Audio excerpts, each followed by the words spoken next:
Caríssimos irmãos, filhos, quando uma pessoa está prestes a morrer, prestes a entregar sua alma a Deus, as suas palavras têm um peso muito grande.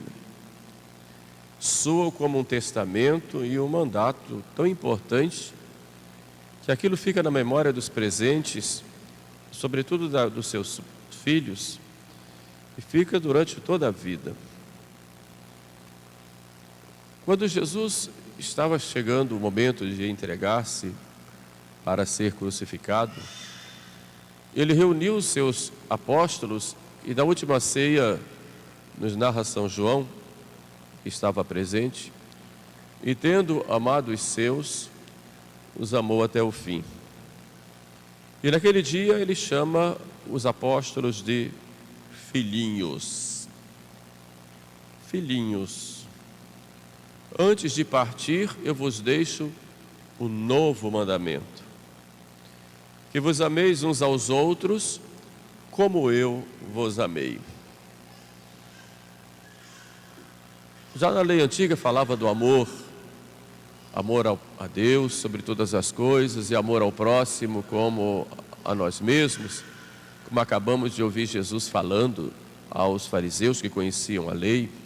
E Jesus aí coloca como o maior dos mandamentos, mas agora ele fala de um novo mandamento.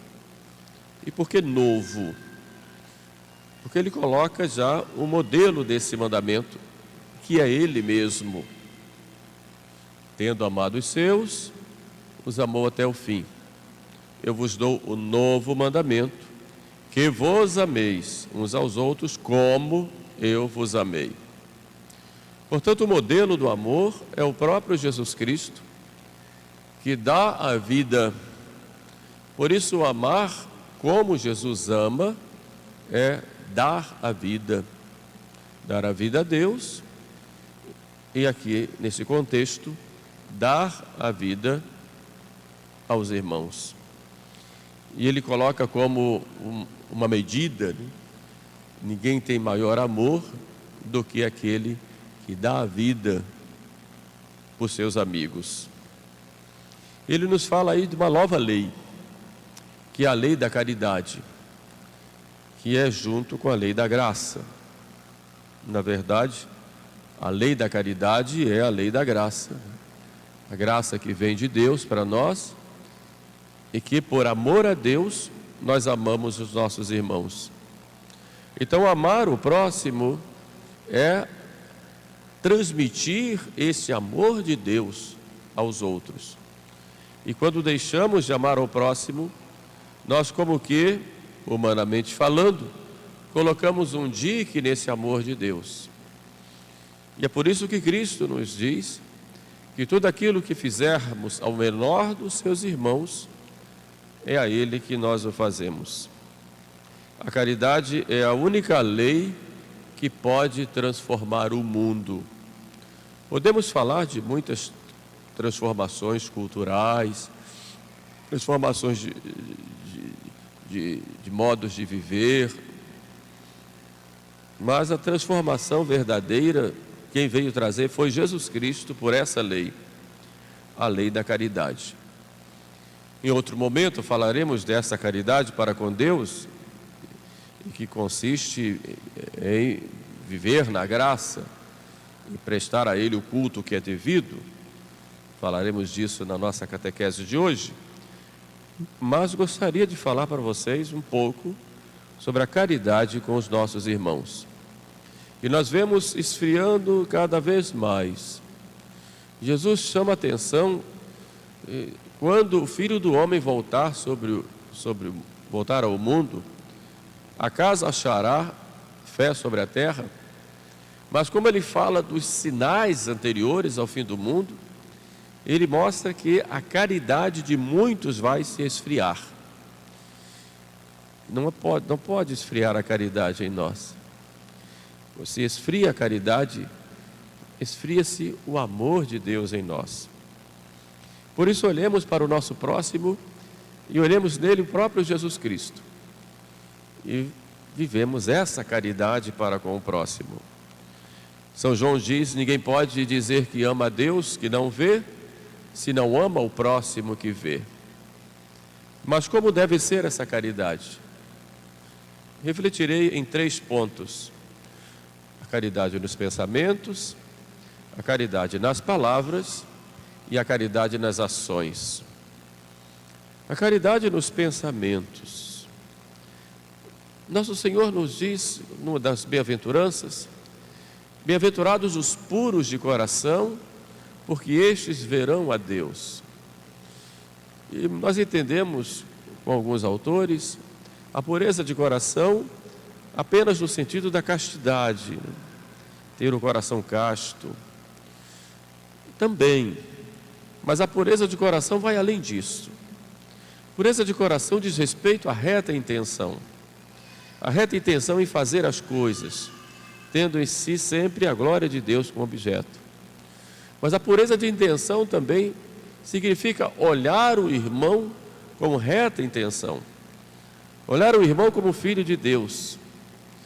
Olhar o irmão como aquele que está ali, como a presença de Deus para mim. É cada vez mais difícil isso, porque vivemos num mundo individualista em que cada um só pensa em si. Por outro lado, vivemos em um mundo tão corrompido e quando olhamos o irmão já desconfiamos dele e achamos que ele vai fazer alguma coisa de ruim para nós. Realmente é difícil. Mas é preciso olhar o irmão primeiro com o coração puro. Isso não significa ingenuidade, porque temos que ser simples como as pombas e prudentes como as serpentes, mas olhar o irmão com o coração puro é olhar o irmão no que ele tem de bom, ver no irmão suas qualidades. Nós temos muitas vezes um senso muito crítico, e quando olhamos as pessoas, olhamos primeiro os seus defeitos, e olhamos para criticar, e logo pensamos mal dele. Olhar o irmão com o coração puro é olhar o irmão com caridade. Mesmo quando o irmão cai em algumas faltas, cai em alguns pecados, olhar o irmão com o coração puro é pedir a Deus misericórdia por ele.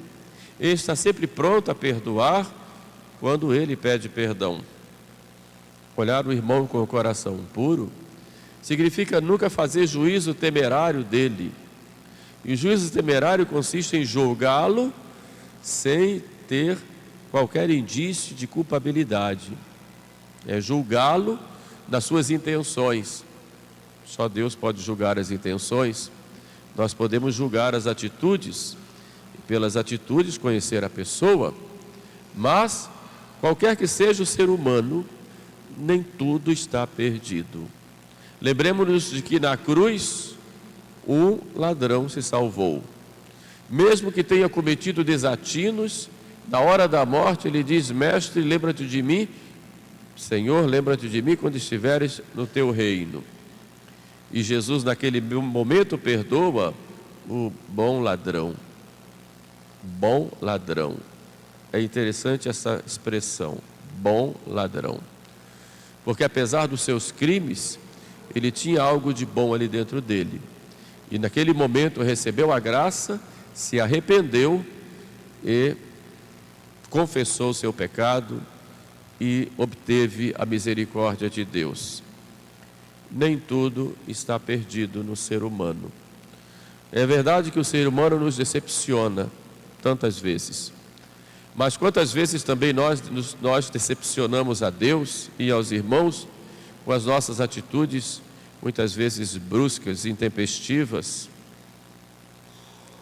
Nem tudo está perdido. Por isso, caridade com os irmãos é caridade nos pensamentos. Olhar o irmão e pensar: aqui tenho o meu irmão. Aqui tenho o outro Jesus Cristo. É verdade que o amor me leva a olhar esse irmão como imagem e semelhança de Deus. Esta é a maior dignidade que existe na pessoa. Ninguém tem dignidade por pecar. Hoje, devido aos vícios, às paixões mundanas, pessoas saem pela rua gritando em direitos e direitos de ser diferente. Não preciso dizer aqui exemplos, porque não é o momento, mas saem tendo direitos a ser diferente no sentido de direito de pecar. Posso sair por aí proclamando o meu pecado. Não existe direito de pecar, mas eu tenho que respeitar aquela pessoa como um direito humano, ou seja, por ele ser pessoa humana. E o respeito não é ao pecado dele, mas o respeito é à pessoa dele.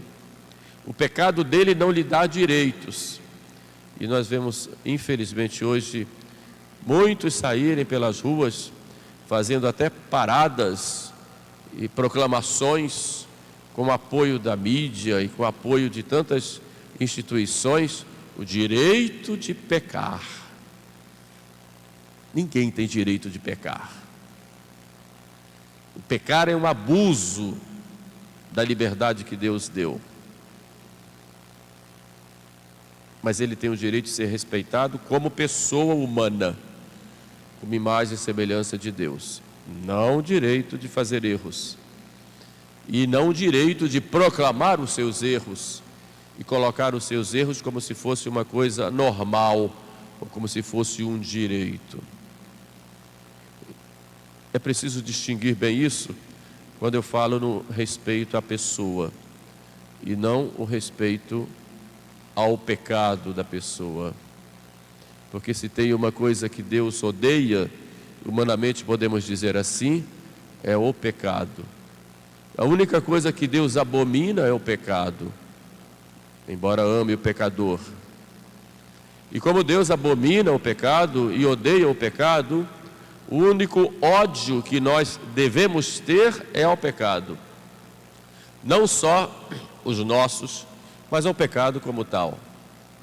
Inclusive ao pecado que está na sociedade, que vai cada vez mais se tornando como regra de vida, como propaganda. Pode-se fazer o que quiser, até matar o próprio filho, pode-se fazer. Até matar o indefeso, pode-se fazer. A isso nós odiamos. E temos que manter esse ódio, que é um santo ódio. Quando a Bíblia fala no livro do Eclesiastes, há tempo para tudo, tem um trecho lá que diz: há tempo para amar e tempo para odiar. Tempo para amar a Deus e aos irmãos, e tempo para odiar, não a Deus e aos irmãos, mas odiar ao pecado, que nos afasta de Deus e nos afasta da verdadeira fraternidade. Então, caridade nos pensamentos sempre. Caridade deve estar também nas palavras. E Jesus fala tanto das palavras, até curar mudo ele curou, né? E uma das suas últimas palavras antes de subir ao céu, já na ascensão, foi: ide e falai. Que nós usamos: ide e pregai. Ide e fazei de todos discípulos meus.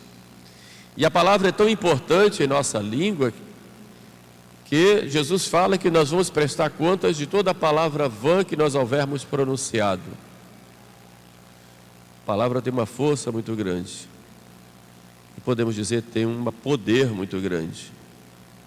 Porque em toda palavra há um germe, palavra humana, da palavra, que é a expressão da sabedoria do Pai. O verbo, a palavra, se fez carne. Por isso toda palavra correta é uma palavra que expressa esta palavra de Deus, que é a expressão dessa palavra que se fez carne e habitou entre nós. Por isso nós temos que ter muito cuidado com as palavras. As palavras curam, as palavras ferem, as palavras consolam, As palavras levam ao desespero, as palavras matam, as palavras ressuscitam, as palavras levam ao inferno, mas as palavras também levam ao céu. Por isso temos que ter muito cuidado com a palavra que nós dizemos. A palavra nos foi dada para edificar, para construir. Temos que ter cuidado com a boa fama do nosso próximo quando nós falamos. E hoje existe, infelizmente, um grande abuso das palavras. Quanta palavra falsa, quanta mentira. E vamos vendo que a mentira vai se colocando num pedestal em que se faz com uma naturalidade muito grande. A verdade é a adequação da nossa inteligência ao objeto, como dizia lá Santo Tomás. A mentira é o contrário, é essa inadequação. A mentira é a falsidade. A mentira tem como pai o diabo, como diz nosso Senhor. Ele é o mentiroso desde o princípio, porque a mentira, ela nega aquilo que é o real. E ela cai no campo do irreal, do imaginário, e muitas vezes para prejudicar alguém. Por isso temos que ter cuidado com toda a palavra que nós dizemos aos nossos irmãos. A palavra deve ser feita para edificar e não para destruir. Cuidado com as palavras usadas no dia a dia, nas reuniões, nos encontros. Cuidado quando falam de alguém. Isso é muito sério. Quando se denigre a fama de alguém, é muito sério. A boa fama é um direito que todos nós temos. Embora não seja um direito absoluto, eu posso tirar a boa fama de alguém quando isso for necessário para a salvação, no sentido de, para alertar, no sentido da salvação, mas esse direito que é relativo está sendo usado de modo irresponsável. Não posso destruir a boa fama de alguém aleatoriamente. É um direito que ela tem, embora não seja absoluto. Eu posso falar para um pai os problemas de seu filho. É um direito que eu tenho, mesmo que tire a boa fama do seu filho. Eu posso alertar um povo a respeito das maldades programadas por uma pessoa pública, para que o povo se cuide e não se deixe levar pelos seus enganos. Ele tem o direito, mas é relativo. Mas está se abusando muito disso, sobretudo dentro da igreja. Precisamos ter muito cuidado nesse sentido. E como dói quando somos feridos na nossa boa fama. Como dói. É uma espada que vem sobre nós. Então temos que cuidar, né, de garantir e guardar a boa fama das pessoas. Por outro lado, temos que ter um compromisso com a verdade. O irmão tem direito da verdade. E a caridade nas palavras consiste em não ocultar a verdade quando é necessário falar. A verdade, diz nosso Senhor, sempre liberta, enquanto a mentira escraviza. Daí o nosso compromisso em dizer sempre a verdade para os nossos irmãos. É claro que tem-se uma pedagogia ao dizer a verdade. Uma mãe vai educar o seu filho, não vai dizer toda a verdade quando é criança. E à medida que vai crescendo, vai aprofundando. Tem uma pedagogia. Deus também, ao nos falar a verdade, teve uma pedagogia. Foi nos mostrando no Antigo Testamento, tirando o seu véu, até chegar à plenitude dos tempos, mandando Jesus, que é a verdade, e nos mostrando tudo. De modo que ao falar a verdade, não significa que vamos ocultá-la, mas ter uma pedagogia, um modo e um tempo de expressar. Mas ela sempre tem que ser falada, porque ela liberta. Cuidado quando nós falamos sobre isso, porque muitas vezes eu digo eu tenho que falar a verdade, porque todo mundo tem que saber, mas não é movido pela caridade, e sim movido pela minha arrogância, pelo meu orgulho, porque eu acho que eu sei mais que todo mundo, conheço todas as coisas, estou acima de todos. Então, muitas vezes, ao dizer a verdade, eu estou querendo dizer o que eu quero, o que eu penso, e não tenho nenhum compromisso com a verdade, e sim em me colocar como o grande conhecedor. Muitas vezes tem vaidade nisso. Temos muito cuidado nesse sentido. Isso a gente encontra em muitos grupos dentro da igreja. Temos que dizer a verdade, temos que abrir os olhos do povo. Mas muitas vezes isso é movido mais pela vaidade e pelo orgulho. Porque tudo tem seu tempo e tudo tem seu modo. E muitas vezes o modo de falar é tão arrogante, tão desestruturado nas palavras e nos seus objetivos, que termina fazendo mais mal do que bem. Por isso, precisa ter modo e o tempo certo. Imagine se todos os porquês de uma criança de 4 anos aos pais, o pai for responder com um tratado de ciência. Não vai. Não é isso que a criança, não é disso que a criança precisa. Não é disso. Ele quer algo mais. Mas é preciso sempre falar a verdade. E sempre alertar contra o perigo. Sobretudo contra o perigo de perdermos a fé. Porque ao falar a verdade, nós temos que garantir a fé. A caridade também, por fim, vem nas obras. Amai-vos uns aos outros como eu vos amei. E como é que nós vamos provar que nós amamos se nós não temos obras? A Sagrada Escritura, ela nos coloca lá que se teu irmão chega e diz, estou com fome, e você diz, muito bem, meu irmão, que Deus o abençoe e vá em paz. Não resolveu o problema dele. A caridade exige obras. Eu tenho que dar um prato de comida para ele. Assim eu faço a caridade. Mas a caridade começa primeiro com a oração. Como nós precisamos rezar uns pelos outros. Todos nós aqui temos nossos problemas, nossas tentações, nossos sofrimentos. Como temos que rezar uns pelos outros? Como temos que rezar uns pelos outros? Repito. Esse é o primeiro compromisso nosso nas nossas obras. Santa Teresinha nos dá muito esse exemplo. E ela, novinha ainda no convento, soube que tinha um criminoso que não queria se converter, que foi-lhe oferecida a confissão e ele estava condenado à morte e não queria se converter. E essa notícia saiu no jornal.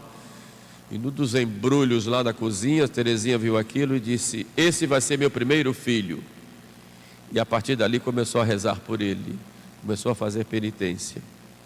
E depois veio a notícia que no caminho do patíbulo, aquele homem pediu o crucifixo e beijou. É a oração, o poder da oração de uns pelos outros. Temos que rezar. Mas a oração, ela vai nos alimentar desse amor ao próximo. E dentro de casa, né, você reza pelo seu marido, reza pela sua esposa, reza pelos seus pais, pelos seus filhos. Começa em casa. Reza pelos seus irmãos da igreja. Reze uns pelos outros. E se vê que tem alguém caindo, né, prestes a cair no pecado, reze por ele. Reze pelos seus sacerdotes. Reze pelos padres. Às vezes a gente vê tantos problemas na igreja e ver tão poucas pessoas rezando pelos sacerdotes. Reze. Nós precisamos muito desse apoio da oração de vocês. Muito.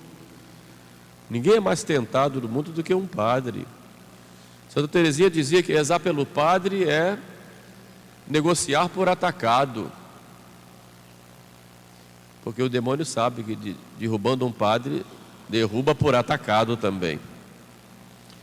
Então reze pelos sacerdotes. Um outro ato importante na vida com o próximo é a nossa paciência com os irmãos. Todos nós somos frágeis. E uma das obras de misericórdia é sofrer com paciência os defeitos do próximo. Quantas vezes o defeito do próximo pode nos aproximar de Deus, pode nos abrir as portas do céu. Não que o defeito ou o pecado do próximo seja justificado, mas pode ser também, se não conseguimos mudar a situação, um meio da nossa santificação. Quantas vezes suportar com paciência a arrogância de uma pessoa, uma palavra maldita pela pessoa. Quantas vezes sofrer com paciência pode nos levar a um crescimento espiritual.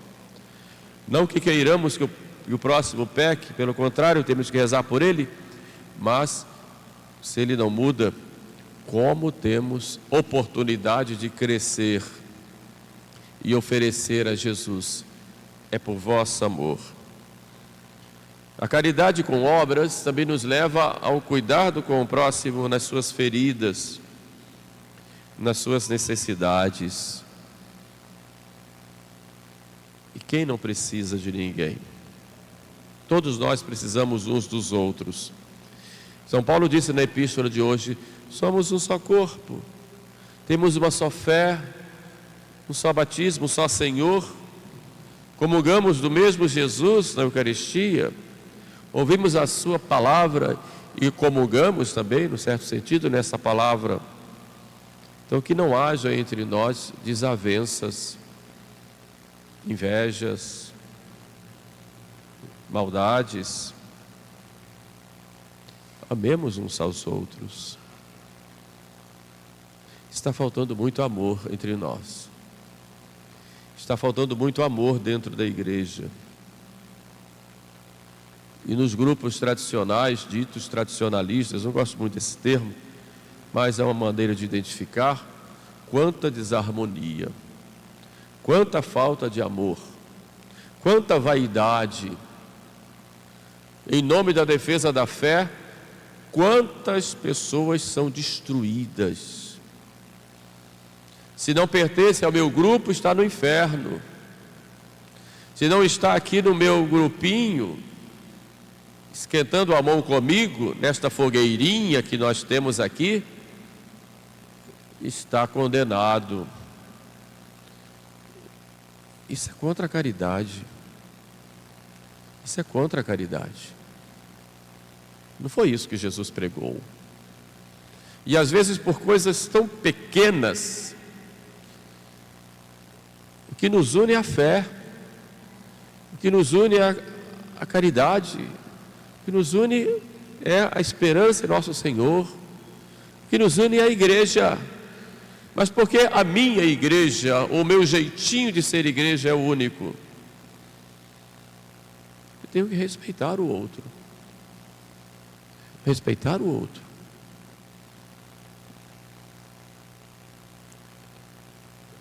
Não somos soldadinhos de chumbo. Temos que respeitar. Desde que conserve a mesma fé. E essa foi sempre a luta nossa.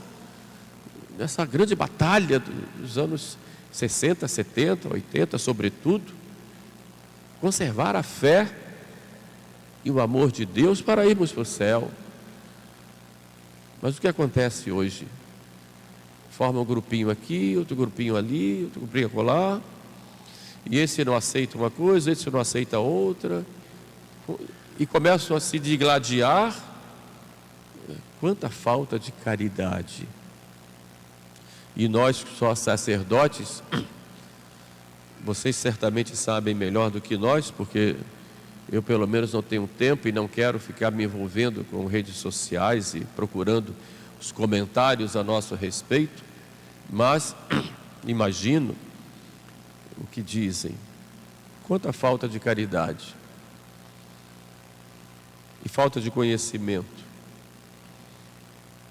Fica 3, 4 horas sentado no confessionário de um lado só, muitas vezes até altas horas da noite. Sai de madrugada para atender doentes, entra nos perigos que o mundo enfrenta, cuida de se precaver contra esses perigos, mas não importa. O que importa é que não pensa, não tem a nossa forma. Então, nós temos uma forma. E se não entra nessa forma, nós abominamos. E o que é pior, né? Nós acabamos com essa pessoa, com a boa forma dessa pessoa. Isso não é cristão. Isso não é cristão. Isso é diabólico. Isso é contra a caridade. É preciso respeitar, né? E olhar que, embora nós tenhamos defeitos e tenho certeza que todos nós temos, eu inclusive até mais do que todos, porém, né, é preciso cuidar, né, de rezar pelo menos pela pessoa, né, e não julgar, né, sobretudo do que não sabe. Olhemos com caridade os nossos irmãos nas suas necessidades, e repito isso, né, olhemos a eles e vamos ajudá-los. Tudo que fizeste ao menor dos meus irmãos, foi a mim que o fizestes. A caridade é a única coisa que permanece, a única. Nisto conhecerão que sois meus discípulos, se vos amardes uns aos outros. Esse é o nosso selo. O livro da sabedoria coloca isso, né? Põe um selo sobre o meu coração. O selo no coração do cristão é a caridade. Não é uma coisa assim etérea, abstrata. É concreta. É visível. É concreta. Portanto, peçamos ao nosso Senhor que sempre aumente em nós esse amor a Ele, essa caridade para com Ele e na prática também para com nossos irmãos. Assim nós somos essa presença visível de nosso Senhor no mundo. Louvado seja nosso Senhor Jesus Cristo.